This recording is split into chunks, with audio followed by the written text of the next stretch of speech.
Dear student, मैं अंकित आपके अपने चैनल पे आपका हार्दिक स्वागत करता हूँ। जैसा कि हमें पता है कि डीसी जनरेटर की सीरीज़ चल रही है और कल हमने डीसी जनरेटर का में शंट जनरेटर हमने पढ़ लिया था। ठीक है, डीसी शंट जनरेटर को हमने पढ़ लिया था। तो आज हमें क्या पढ़ना है? DC series generator. DC series generator हमको पढ़ना है आज। तो उसको हम विस्तृत जानकारी लेंगे डीसी सीरीज़ जनरेटर की। ठीक है, तो डीसी सीरीज़ जनरेटर आपके एग्ज़ाम के लिए बहुत ही ज़्यादा इंपॉर्टेंट है। इसको बहुत ही अच्छे से पढ़ना है आपको। DC shunt generator, DC series generator और डीसी कंपाउंड जनरेटर तीनों आपके लिए बहुत ही ज़्यादा इंपॉर्टेंट है। आपके पेपर में इसमें से ज़रूर क्वेश्चन पूछा जाएगा, इसलिए इसको बहुत अच्छे से पढ़ना है आपको। ठीक है, तो चलिए मैं आपको समझाता हूँ DC series generator. DC series generator, उससे पहले मैं आपसे बोलना चाहूँगा कि जिसने भी अभी तक हमारे चैनल को सब्सक्राइब नहीं किया है वो चैनल को सब्सक्राइब कर लें, लाइक करें और अपने दोस्तों के साथ शेयर करना ना भूलें। अगर एक स्टूडेंट को भी शेयर करता है तब भी आप ये मानिए कि हमारा वीडियो बनाना कारगर साबित हो रहा है। क्योंकि यार हमारा वीडियो बनाने का मकसद है कि यार ये वीडियो हर किसी को टेक्निकल चीज़ें आनी चाहिए ना। टेक्निकल चीज़ें आने का मतलब है कि यार लोग आईटीआई वगैरह कर तो लेते हैं लेकिन उनको ज़्यादातर नॉलेज नहीं होती है ना। तो हमारा मकसद एक ही है कि लोगों तक नॉलेज को पहुंचाना। ठीक है, टेक्निकल नॉलेज को पहुंचाना। तो इसलिए प्लीज़ आप इसको शेयर कीजिए अपने दोस्तों के साथ प्लीज़। ओके, चलिए तो अब हम डिस्कस करते हैं डीसी सीरीज जनरेटर। ठीक है, तो डीसी सीरीज जनरेटर तो हो क्या रहा था भाई? शंट जनरेटर जब हमने पढ़ा था कल की क्लास में, तो उसमें हम फील्ड वाइंडिंग और आर्मेचर वाइंडिंग को पैरेलल में कनेक्ट कर रहे थे। ठीक है, इसलिए हमने उसको नाम दिया था डीसी शंट जनरेटर। लेकिन आज हमारा कौन सा जनरेटर? डीसी सीरीज जनरेटर है ना। तो ये इसमें क्या करेंगे हम? इसमें हम क्या करेंगे? ये आर्मेचर है। क्या है ये? आर्मेचर है। ये क्या है? आर्मेचर है। ओके, ये क्या है आपका? आर्मेचर है। और इसके ही सीरीज में हम क्या करते हैं? एक बाइंडिंग को लपेट देते हैं, एक बाइंडिंग कर देते हैं। ठीक है, उसको बोलते हैं हम लोग फील्ड बाइंडिंग। उसको क्या बोलते हैं हम लोग? Field binding. और ये आपके क्या है? ब्रशेस हैं।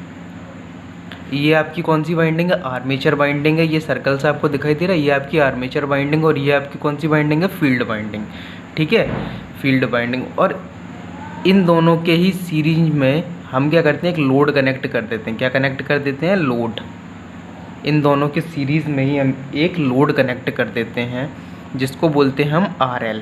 ठीक है, जिसको हम क्या बोलते हैं? RL। अब आप एक बात समझिए, ये हमारा क्या है? आर्मेचर है। ये हमारा क्या है? आर्मेचर है। अगर हम इसको मैकेनिकल इनपुट दे के रोटेट करवाते हैं, मैकेनिकल इनपुट दे के रोटेट कराएंगे तो इसके अंदर क्या है? फ्लक्स जनरेट होगा। फ्लक्स जनरेट होगा तो इसमें एक करंट जनरेट होगी। ठीक है, तो वो कौन सी करंट होगी? IA करंट होगी। कौन सी करंट होगी? IA हमने क्यों लिया? क्योंकि A का मतलब है आर्मेचर और I का मतलब है करंट। ये हम लास्ट वाली क्लास में बता चुके हैं बहुत डिटेल में। आप एक बार वो वाली क्लास ज़रूर देखना। ठीक है, तो आपको और भी ज़्यादा क्लियर होगा। तो क्या है? IA करंट आएगी। ठीक है, ये क्या है? इसका एक रेजिस्टेंस होगा, उसको बोलते हैं हम RA। इसका एक रेजिस्टेंस होगा आर्मेचर का, उसको हम क्या बोलेंगे? RA। तो RA का मतलब है A फॉर आर्मेचर और R फॉर रेजिस्टेंस। ठीक है, एक रेजिस्टेंस होगा, उसको बोलते हैं हम RA। अब ये करंट आगे बढ़ेगा, तो ये करंट आगे बढ़ेगा तो जैसे ही इसमें कॉइल में आएगा तो इसमें एक फ्लक्स जनरेट हो जाएगा जिसको क्या बोलेंगे हम? Phi SE।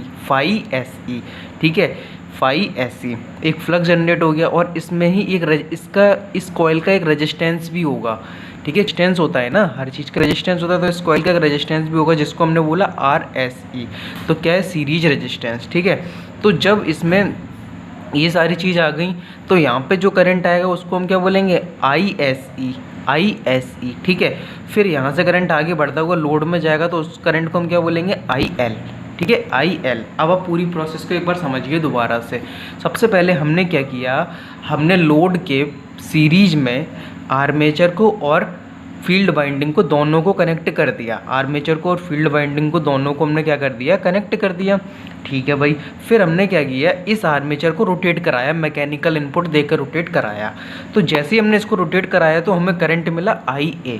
ठीक है, हमें करंट क्या मिला? IA। और जब करंट IA मिला तो ये क्या है? आगे बढ़ा। आगे बढ़ा और ये बाइंडिंग में पहुंचा, फील्ड बाइंडिंग में पहुंचा, तो वहाँ पे करंट कौन सा इसने जनरेट किया, ISC करंट जनरेट किया। ठीक है, जब इसमें करंट पहुंचा तो इसमें एक फ्लक्स जनरेट हुआ, उसको हमने बोला phi SE। ठीक है, और हर चीज़ का अपना एक रेजिस्टेंस होता है, तो इसका भी एक रेजिस्टेंस होगा जिसको हमने बोला RSE। ठीक है, फिर ये करंट आगे बढ़ता हुआ लोड में पहुंच गया, यही करंट आगे बढ़ता हुआ लोड में पहुंच गया, तो उसको बोला हमने IL, मतलब लोड करंट। ठीक है, और ये लोड है RL। ठीक है, और RA क्या था, आर्मेचर रेजिस्टेंस। तो ये चीज़ आपको क्लियर हो गई होगी। तो क्वेश्चन यहाँ से पूछा जाता है कि डीसी सीरीज जनरेटर में आर्मेचर और फील्ड वाइंडिंग कैसे कनेक्ट होती हैं। तो आर्मेचर और फील्ड वाइंडिंग लोड के सीरीज़ में कनेक्ट होती हैं। कैसे कनेक्ट होती हैं, लोड के सीरीज़ में कनेक्ट होती हैं। ठीक है, तो आप देख सकते हैं, पहली चीज़, डीसी सीरीज जनरेटर में फील्ड वाइंडिंग और आर्मेचर वाइंडिंग लोड के सीरीज़ में कनेक्ट होती हैं, लोड के सीरीज़ में कनेक्ट होती हैं, लोड के सीरीज़ में कनेक्ट होती हैं। ठीक है, अब क्या है, ये जो फील्ड वाइंडिंग है, इसमें टर्नों की संख्या होती है कम। क्या होता है, इसमें टर्नों की संख्या होती है कम, इसमें टर्नों की संख्या होती है कम। क्यों, क्योंकि इसका जो वायर होता है वो मोटा वायर होता है। कैसा वायर होता है, मोटा वायर होता है। और जो शंट जनरेटर में वायर होता था वो पतला वायर होता था और ज़्यादा टर्न्स होते थे उसमें, है ना, ज़्यादा टर्न होते हैं, नंबर ऑफ टर्न्स इन्हीं को तो बोलते हैं, उसमें ज़्यादा टर्न्स होते थे शंट जनरेटर में। लेकिन सीरीज जनरेटर में क्या है, इसका मोटा वायर होता है, तार होता है। ठीक है, जिसके टर्न्स काफ़ी कम होते हैं, ठीक है, और इसका वायर कौन सा होता है, मोटा वायर होता है। और ये किस मटेरियल का बना होता है, कॉपर का बना होता है। अब एक बात बताओ, अगर मोटा वायर है तो इसका क्षेत्रफल भी ज़्यादा होगा। तो हमें पता है R बराबर रो L/A होता है। जब क्षेत्रफल ज़्यादा है, इस A का मतलब क्या है, क्षेत्रफल, अगर क्षेत्रफल ज़्यादा है तो इसका रेजिस्टेंस कैसा होगा, कम। तो इससे हमें ये पता चला कि इसका रेजिस्टेंस क्या होगा, कम। और वो रेजिस्टेंस कितना होगा, वो रेजिस्टेंस होगा 1 ओम से लेके 10 ओम तक, 1 ओम से लेकर 10 ओम के बीच में इसका रेजिस्टेंस होगा। ठीक है, तो क्वेश्चन पूछा जाता है डीसी सीरीज जनरेटर में फील्ड वाइंडिंग का रेजिस्टेंस कितना होता है। तो 1 ओम से लेकर 10 ओम के बीच में इसका रेजिस्टेंस होता है। ठीक है, तो ये चीज़ आपको क्लियर हो गई होगी। वही चीज़ वो आगे कह रहा है, फील्ड वाइंडिंग मोटे तार की तथा कॉपर की बनी होती है, इसमें टर्नों की संख्या कम होती है। RSE बराबर 1 ओम टू 10 ओम। ओके, ये चीज़ क्लियर हो गई होगी। अब क्या है, एक बात बताओ, अगर हम यहाँ से लोड हटा दें तो क्या ये जनरेटर वर्क करेगा, नहीं करेगा। क्यों नहीं करेगा, जब लोड हटा दिया हमने, जब हमने लोड हटा दिया तो क्या है, ये एक ओपन सर्किट की तरह कार्य करेगा और हमारा क्लोज लूप नहीं बनेगा। और क्लोज लूप नहीं बनेगा तो करंट डेवलप ही नहीं होगी, करंट डेवलप नहीं होगी। ठीक है, तो ये जनरेटर भी वर्क नहीं करेगा। ठीक है, तो इससे मतलब क्या है कि ये जनरेटर हमेशा, डीसी सीरीज जनरेटर को हमेशा हम लोग ऑन लोड पे वर्क कराते हैं। मतलब जब कुछ ना कुछ लोड होगा तभी डीसी सीरीज जनरेटर को हम लोग वर्क करा सकते हैं। अगर इसमें कोई लोड नहीं है तो डीसी सीरीज जनरेटर वर्क नहीं करेगा। ठीक है, ये चीज़ आपको क्लियर हो गई होगी। अब होता क्या है कि यहाँ पे करंट, देखिए इन सभी में करंट बराबर होती है, क्योंकि हम सभी जानते हैं कि सीरीज में करंट कैसी होती है, बराबर। जो करंट यहाँ है वही करंट यहाँ होगी, वही करंट यहाँ होगी। इसीलिए हम लिखते हैं IA बराबर ISE बराबर IL। ठीक है, ये तीनों चीज़ें क्या है, आपस में बराबर हैं। ये तीनों चीज़ें क्या है, आपस में बराबर हैं।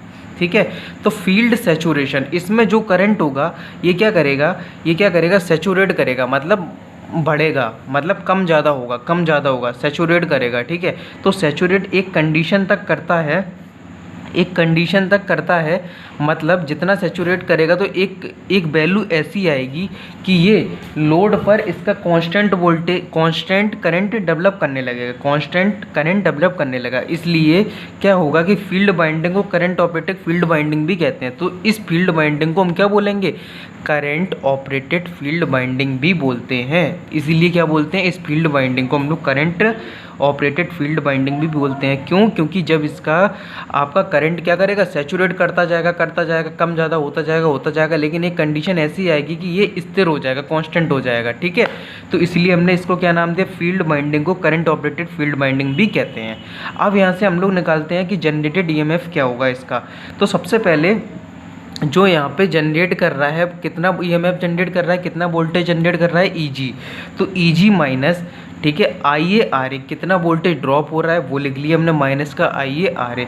फिर आगे यहाँ से बढ़े तो माइनस का ISC और RSC। ठीक है, वोल्टेज ड्रॉप हो रहा है ना इस कॉइल में, तो कितना हो रहा है, ISC और RSC, कितना हो रहा है, ISC और RSC। और माइनस VCD, VCD का मतलब ये जो ब्रशेस हैं इनको बोलते हैं हम लोग brush contact drop, brush contact drop, brush contact drop बोलते हैं इसको, ठीक है। BCD बराबर में B क्या है, टर्मिनल वोल्टेज जो कि लोड पे पहुंचता है, जो कि लोड पे पहुंचेगा, इसको बोलते हैं हम लोग V, इसको क्या बोलते हैं हम लोग V, इसको मतलब टर्मिनल वोल्टेज होता है ये, ठीक है। तो ये पहली इक्वेशन हमारी बन गई, कौन सी इक्वेशन बन गई, पहली। अब हम जानते हैं कि सीरीज में हमारा करंट क्या होता है, बराबर होता है, सेम होता है, ठीक है। जो करंट आपका यहाँ होगा वही यहाँ होगा, वही यहाँ होगा, क्यों, क्योंकि सीरीज में करंट बराबर होता है। तो IA बराबर ISC बराबर IL, इक्वेशन नंबर हमने दूसरी मान ली, ठीक है। इक्वेशन नंबर हमने सेकंड मान ली। अब हमने क्या किया, जब ये तीनों चीज़ें बराबर हैं, तो हम यहाँ ISC की जगह IA नहीं लिख सकते, तो बात तो वही है। तो हमने आगे इक्वेशन क्या बना, EG माइनस IA हमने कॉमन ले लिया, इन दोनों में से हमने IA कॉमन लिया, तो यहाँ क्या आ जाएगा, RA प्लस RSC, ये बराबर B, मैं साफ लिख देता हूँ थोड़ा सा, V। इक्वेशन नंबर थर्ड हो गई आपकी, इक्वेशन नंबर थर्ड हो गई, ठीक है। तो ये तो आपकी क्या हो गई, EMF इक्वेशन हो गई किसकी, DC सीरीज जनरेटर की। तो V बराबर EG माइनस का IA ब्रैकेट में RA प्लस RSC, ठीक है। तो ये तो आपकी EMF इक्वेशन हो गई। अब होता क्या है, अगर हमें वोल्टेज को बिल्डअप करना हो, DC सीरीज जनरेटर में वोल्टेज को बिल्डअप करना हो, तो वही वाली कंडीशन जो DC शंट जनरेटर में हम कर रहे थे, पोल पर अपशिष्ट चुंबकत्व होना चाहिए, मतलब रेजिडुअल फ्लक्स होना चाहिए। देखो पोल के ऊपर हम लोग क्या करते हैं, वाइंडिंग को लपेटते हैं। मान लिया ये पोल है, इसके ऊपर हमने वाइंडिंग को लपेटा और उसको कोई सप्लाई दी, तो उसके ऊपर फ्लक्स डेवलप हो जाएगा या नहीं हो जाएगा, फ्लक्स आ जाएगा। तो वही चीज़ वो कह रहा है, पोल पर अपशिष्ट चुंबकत्व होना चाहिए, मतलब रेजिडुअल फ्लक्स होना चाहिए, कुछ ना कुछ बचा हुआ फ्लक्स होना चाहिए, ठीक है। और फील्ड और आर्मेचर के मध्य प्रॉपर कनेक्शन होने चाहिए, फील्ड वाइंडिंग और आर्मेचर वाइंडिंग के मध्य प्रॉपर कनेक्शन होने चाहिए। मतलब इस पॉइंट का मतलब है कि इसके मध्य और इसके मध्य प्रॉपर कनेक्शन होने चाहिए, मतलब कि दोनों सीरीज में कनेक्ट होने चाहिए, ठीक है, दोनों सीरीज में कनेक्टेड होने चाहिए। अब टोटल रेजिस्टेंस क्रिटिकल से कम होना चाहिए, टोटल रेजिस्टेंस क्या होना चाहिए, क्रिटिकल से कम होना चाहिए। अगर भाई क्रिटिकल रेजिस्टेंस होगा तो करंट ही फ्लो नहीं होगा, और करंट फ्लो नहीं होगा तो हमारा DC सीरीज जनरेटर वर्क नहीं करेगा, ठीक है। तो इसलिए क्रिटिकल से कम होना चाहिए क्या, DC series generator. RA plus RSC plus RL, इन तीनों की वैल्यू इस RC से कम होनी चाहिए। मान लिया इन तीनों की वैल्यू है 10, तो इसकी वैल्यू 15 होगी, ठीक है। मतलब इस 15 से 10 कम ही तो है, तो RA plus RSC plus RL, ठीक है। तो RC से ये तीनों वैल्यू हमेशा कम रहेंगी, इन तीनों का योग हमेशा क्या रहेगा, कम रहेगा। इसलिए हम बोलते हैं टोटल रेजिस्टेंस क्रिटिकल से कम होना चाहिए। अगर क्रिटिकल हो जाएगा तो हमारा वोल्टेज ही जनरेट नहीं करेगा, और जब वोल्टेज जनरेट नहीं करेगा तो करंट भी हमारा जनरेट नहीं होगा। क्यों देखिए, पहली चीज़ टोटल रेजिस्टेंस क्रिटिकल से कम होना चाहिए। पहली चीज़ तो आप ये समझो, रेजिस्टेंस क्रिटिकल से कम होना चाहिए। भाई रेजिस्टेंस अगर बहुत हाई होगा तो रेजिस्टेंस का काम क्या होता है कि वो करंट का अपोज करता है, तो वो करंट को क्या करेगा, रोकेगा। ये चीज़ क्लियर है, ओके। तो अगला टॉपिक, अगली चीज़ हमारी क्या है, टोटल रेजिस्टेंस क्रिटिकल से कम होना चाहिए, ये चीज़ हो गई। ब्रश और कम्यूटेटर के मध्य प्रॉपर स्लाइडिंग कॉन्टैक्ट होना चाहिए, ठीक है। ब्रश और कम्यूटेटर के मध्य प्रॉपर स्लाइडिंग कॉन्टैक्ट होना चाहिए। ये है आपका ब्रश, वो कम्यूटेटर, और ये दोनों मेरे हाथ जो हैं वो क्या हैं, ब्रशेस हैं। तो कुछ इस तरीके से कांटेक्ट होना चाहिए, ठीक है, इस तरीके से कांटेक्ट होना चाहिए। उन दोनों के मध्य कभी भी एयर नहीं होनी चाहिए। अगर एयर होगी तो उससे स्पार्किंग होने के चांसेस बहुत ज़्यादा होते हैं। अब सबसे इम्पॉर्टेंट पॉइंट है, DC सीरीज जनरेटर को हमेशा ऑन लोड पर ऑपरेट करना चाहिए। मतलब हमेशा इस पर क्या रहेगा कि हमेशा कुछ ना कुछ लोड होना चाहिए, तभी हम इसको ऑपरेट कर सकते हैं, अन्यथा इसको ऑपरेट नहीं कर पाएंगे, ठीक है। DC सीरीज जनरेटर का यूज ट्रांसमिशन लाइन है बूस्टर के रूप में किया जाता है। DC सीरीज जनरेटर का यूज ट्रांसमिशन लाइन है बूस्टर के रूप में किया जाता है। ये चीज़ आप लोग याद रखना, ठीक है। ये दोनों काफ़ी इंपॉर्टेंट पॉइंट है, इन दोनों को आपको याद करना है अच्छे से, ठीक है। तो सारी चीज़ आपको समझ में आ गई होगी। तो अगर आपको कुछ भी समझ में ना आया तो प्लीज़ आप कमेंट बॉक्स में पूछिए, हम आपको उसका आंसर देंगे। और हमारे चैनल को शेयर कीजिए ज़्यादा से ज़्यादा।